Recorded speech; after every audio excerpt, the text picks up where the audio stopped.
Welcome to Country Fried Rock, where we talk with musicians to find out what inspires their creativity. Country Fried Rock, music uncovered. We're chatting with James McMurtry, a powerful figure in the music scene, including many social change songs and a recent protest song regarding the Occupy Wall Street movement as well. And that just touches the tip of what James McMurtry does. Good morning, James. How are you? I'm good. Thank you for being with us. How did you start writing songs originally? Well, I started writing songs so women would talk to me, basically. I knew I wasn't going to make the football team, so... So in high school? Yeah, what can a poor boy do, you know? So original stuff started for you pretty early then? Well, I guess I started when I was about 18. I never really finished anything that I wanted to play until I was in my mid-20s.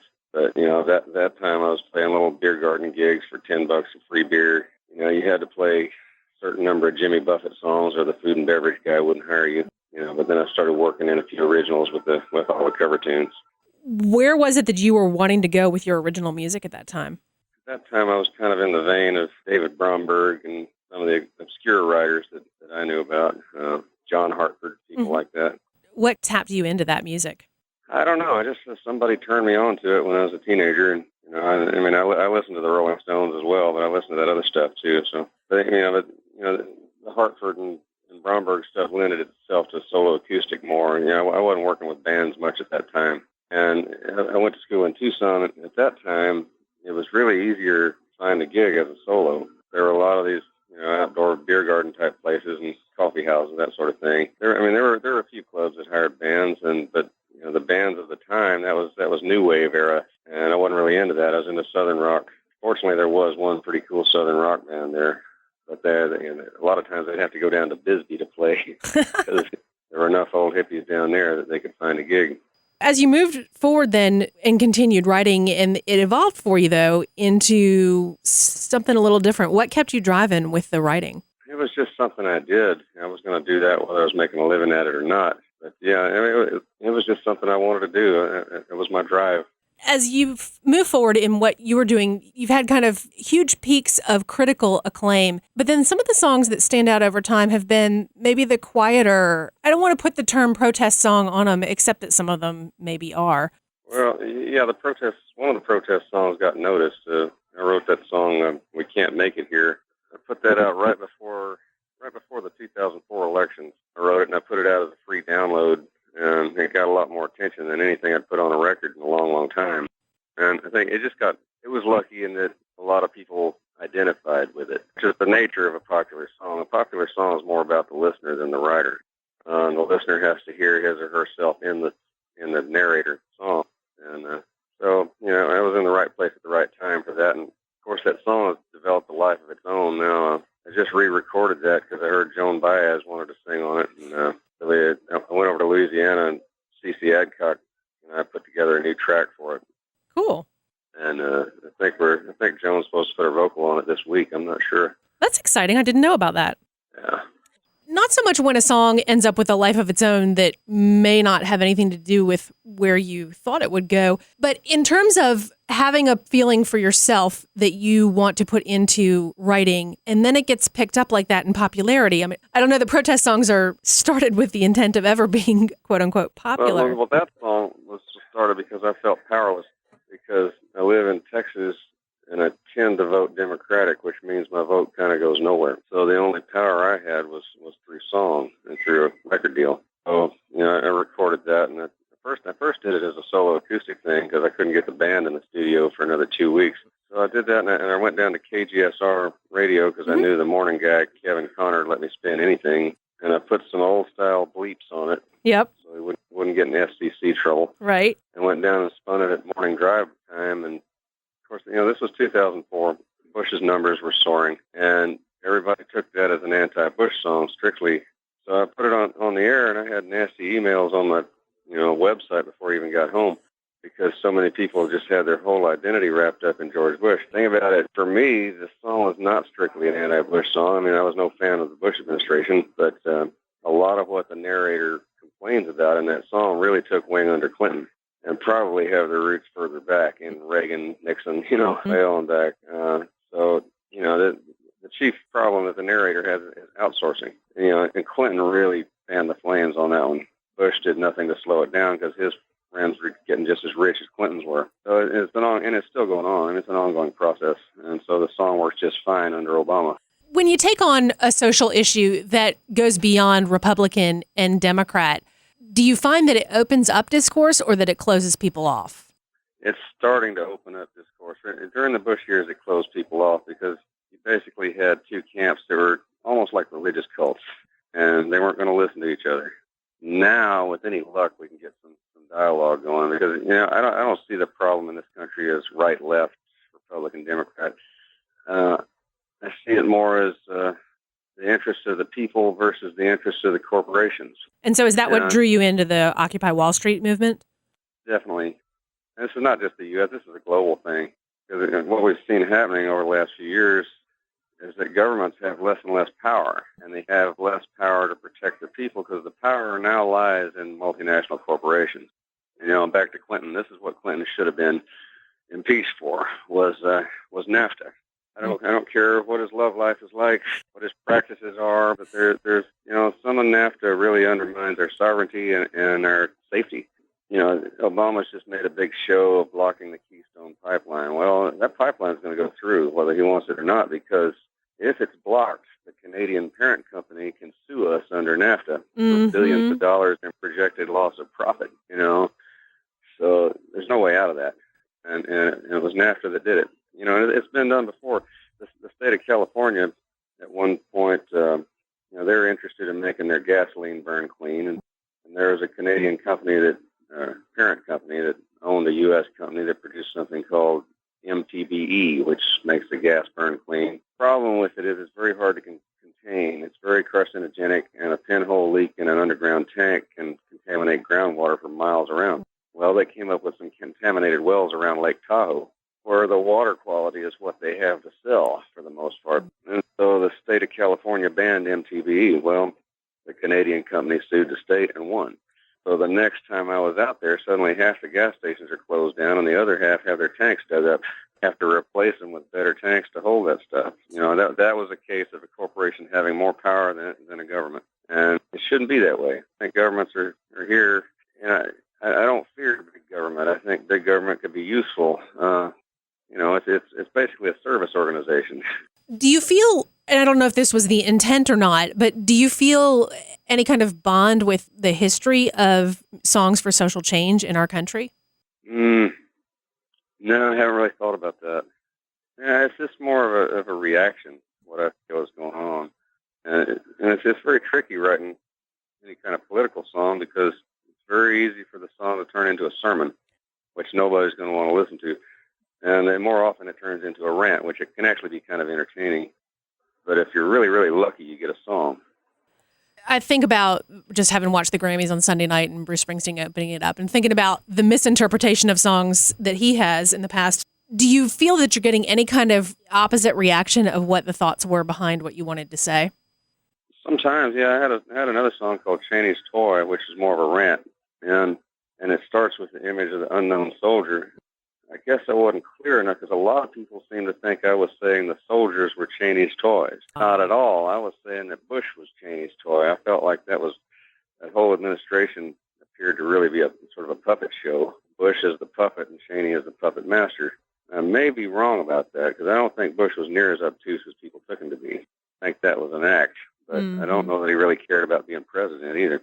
Do you feel a need to go back and rework anything from your past? Songs that come from a place at a certain time that may morph over time? Yeah, I mean, I'll do different versions of songs. I record live versions that I've done in the studio, but I don't feel a need to really go back. I mean, there's a couple of them that I thought had more potential, and might be nice to re-record someday. And it's probably possible because a lot of my songs didn't get noticed by anybody. To redo it and it sounds brand new. Are you working towards a next album? Yeah, we're just starting on it. We've got a couple new songs in the live set, and about got CC talked into producing, which would be great. I don't really want to produce myself anymore for a while. What do run out of trick. What do you hope CC brings to the project? A lot more knowledge of the studio than I have. Just he'll run with any bizarre idea. He's been doing a thing now he calls vinylizing. in his mastering process, he'll get them to actually press a vinyl disc. Nice. And then, put that on a really expensive turntable. So he's not going for hiss or crackle. He's not trying to make it sound like it's your grandma's old Victrola or whatever. But the vinyl adds a peculiar kind of distortion. Mm-hmm. Mm-hmm. So then it'll run the vinyl back to digital. Ooh. So that you have the warmth of the vinyl and that strange stereo effect it does. A needle doesn't run straight down the middle of a groove. It tends to bounce back and forth. Right. And that's so where you get a little bit of left, a little bit of right, and there's a phasing effect that happens that I don't know if you can get any other way. And it works for some things. I may try it. But, who would have come up with that? As you've had the chance to work with different people over the years, particularly in terms of when you've got a set of songs that you think are ready to record, what has been different for you with working with producers versus doing it yourself?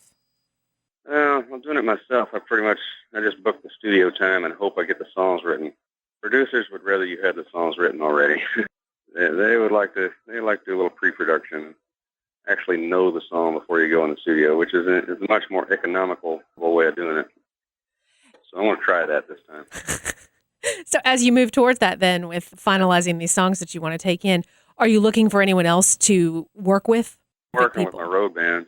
Basic tracks are Cornbread on the bass and Aaron Hass on the drums, and Tim Holt probably plays some guitar on it. And then, we'll listen and see if it needs anything else. If you're going to work with a producer, do you like to collaborate with them on those decisions, or is that something you leave up to them? Record making is always a collaboration between the artist and producer. So, if he has an idea and I think it's a good idea, then we'll go with it, and vice versa.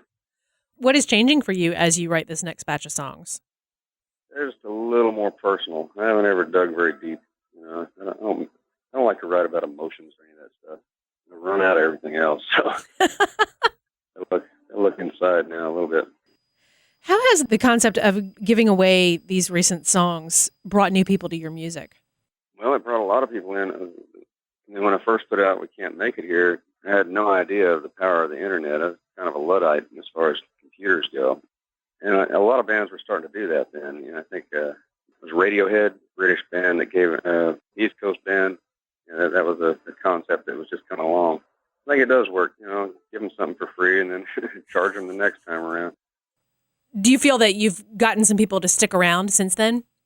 I would guess so, because my crowd seemed to be holding up on the road. And I hadn't put a record out in 2009, and that was a live record. Right. And the thing still seems to be growing a little bit.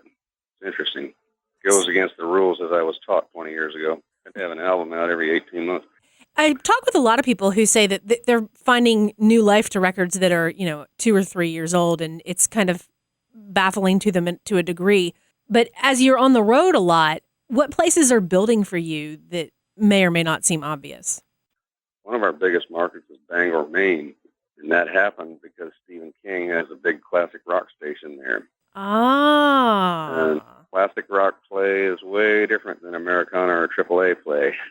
For a while there, we could fill a 500-seat theater for 4 nights in a row. He's been real good to us. That's pretty cool. Are you finding that with the Occupy Wall Street commentary through your song that you're bringing in a younger crowd?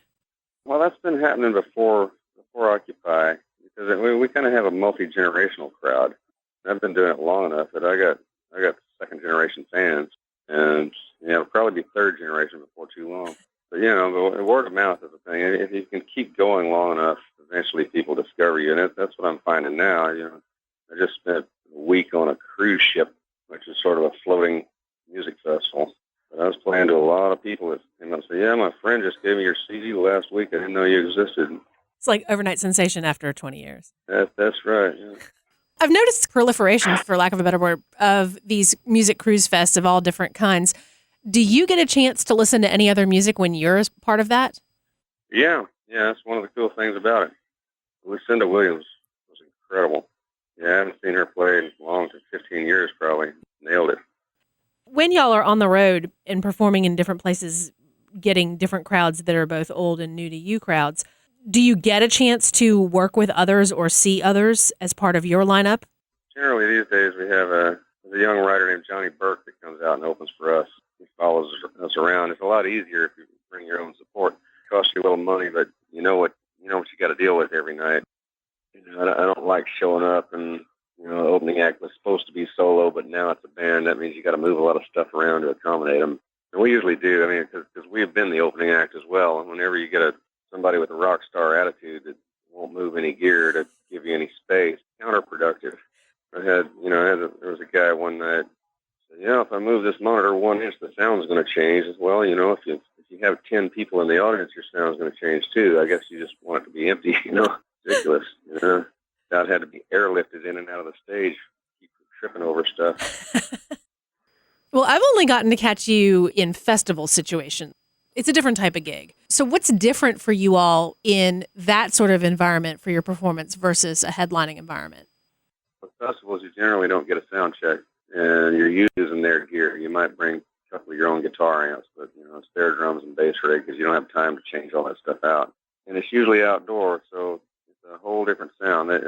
I don't really care for outdoor venues much because it's just hard to get good sound because it just goes away. If you have a room to play in and the room is an instrument, you can figure out how to tweak it and make it sound good. Well, most house guys are pretty good, but every now and then you run up against somebody that just doesn't know what he's doing. And you have to rewire his whole life. You need somebody on your team that can do that. And a few years ago, when the major labels were in better shape, they were finding these kids and sending them out, and they'd send them out with a full band that they were paying real money for, but all that stuff, and no sound man. So they're spending all that money and trusting their investment to a house guy that may or may not know how to mix these guys. Most of them are good, but it's a roulette game. As things have changed with the business rapidly for everybody, if you're moving into the studio soon with the next batch of songs, what do you think you're going to do with them to get them out to people? That I don't know at this point. The business is shaken up so badly in the last few years. You have to weigh pros and cons of going with more a traditional label deal or self-release, which works pretty well for some people. With the internet, you can advertise yourself pretty well. The trade has gone more and more to downloads, so distribution doesn't matter as much as it used to. So it still matters for me. We do a fair amount of hard product, actual CDs. People, some people like to buy a disc and look at the artwork and that sort of thing. So I think I'll probably go with the traditional deal. We're getting a lot of people doing very limited vinyl pressing with digital download. Vinyl's kind of come back. Well, we did vinyl on my last release in 2009. I did a record over in Europe and put that on vinyl. Yeah, live in Europe. And then I re-released the old live records, Live and 3, on double vinyl because that thing was 77 minutes long. Perfect length for 2 discs. Perfect. The tricky thing about vinyl is you can't have too long a side or you lose fidelity. As the needle gets to the middle of the disc, it starts dragging across the groove instead of down it. So you lose one side entirely. So you want about 18-minute sides. You were talking about re-releasing some of your previous stuff and having people who come to your music going, man, I just heard about you. How is that helping you in terms of feeling like you're continuing to be new with your creativity? Yeah, it does exactly that. That's kind of an ego boost, like, oh, we're getting somewhere. Sonically, are you changing in any ways or anticipating that? In my solo shows, I'm playing a lot more 12-string than I used to. What's led to that? I just I wanted to mix up the guitar sounds. I'm doing a little more solos than I used to because I found there are people that will go to a solo show that don't go to the rock shows and vice versa. But now you have to bundle every niche that you possibly fit into together if you're going to call it a career. You can't see one thing. And then I've got an electric 12-string at home I need to get out of the closet and mess with because I could use some different tones in my rock show too. That'd be pretty cool. Yeah. Are you still using Austin as kind of a home base? Yeah, that's where I live. And when we're home, we have a regular gig at the Continental Club on Wednesdays. And we do a lot of weekends around Texas and Oklahoma, like we're not touring. So. The whole residency thing that Austin is known for, how does that work for you in terms, the gigs are usually long. Yeah, I play midnight to 2 a.m., which, it's long by modern standards, I guess. There's nothing like, some of those old blues guys that play from, 8 o'clock to 4 in the morning. It's fairly late. I tend to get a younger crowd because they're the ones who can stay up late. We get a lot of travelers too. The Continental Club works great for us because people they'll come in there from around the world and go there just because they heard of it. Doesn't matter who's playing. You know, they'll stay at the San Jose Hotel across the street so they can stagger across the street home when they're done, not have to drive anywhere. Although it's the same place, it's a different crowd every time. What keeps it fresh for you? Well, the different crowd keeps it fresh. Once in a while, work in new material. I don't know. I don't get tired of it for some reason. Are you testing these new songs in that environment? Yeah, we've done some of that. How do you feel about the constant YouTubing of everything that ever happens? That I don't care for much. Yeah, I regard it as theft, but there's nothing you can do about it anymore. We used to have a no video policy, but now that everybody can video with their cell phones, it's just kind of pointless. But we do discourage it. If I want to make a video, I'll hire a crew to come in and make a good video. I really want stuff out there off the cell phone. It doesn't sound good. It doesn't look good, but it's just the way of the world nowadays. We just had this whole big public thing regarding intellectual property and the SOPA or no SOPA and PIPA and all that. What are your thoughts on the best way to protect intellectual property and still work with how things have changed? I don't know how you protect it. You'd have to ask a lawyer. I guess this whole thing kind of started with Napster. And my feeling is if you think music should be free, then make your own free music. Mine you should pay for. I worked very hard on this. That mentality is starting to permeate the whole society. My lawyer was at a seminar one day. He teaches law as well as practicing. And there was a tenured professor up on the stage saying, well, music should be free and you guys should just, not worry about money and just concentrate on your art.